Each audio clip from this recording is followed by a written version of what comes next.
కాంగ్రెస్ సభ్యులు బీజేపీ సభ్యులు ఎలాంటి ఏం చేయలేదండి. అయ్యా మీరు ఒకటే, బీజేపీ మీరు ఒకటే. మీరు గతంలో ప్రభుత్వంలో ఉన్నప్పుడు మీరు కేంద్ర ప్రభుత్వం మీద ఏదో కారణాలు నెపం చూపించి మీరు ధర్నా చేయడం జరిగింది మీరు అధికారంలో ఉన్నప్పుడు.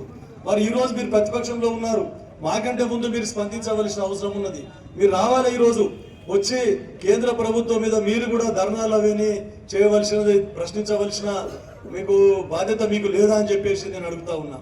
కాబట్టి ఇప్పటికైనా కేంద్ర ప్రభుత్వం కళ్ళు తెరిచి ఈ త్వరితగతిన అభివృద్ధి చెందుతున్నటువంటి కొత్తగా ఏర్పడ్డ ఈ తెలంగాణ రాష్ట్రం మరియు భారతదేశ అభివృద్ధిలో అత్యధికంగా షేర్ ఇస్తున్నటువంటి ఈ తెలంగాణ రాష్ట్రానికి తగిన న్యాయం చేసి తగిన వాటా బడ్జెట్లో కేటాయించాలని చెప్పేసి డిమాండ్ చేస్తూ ఉన్నాం.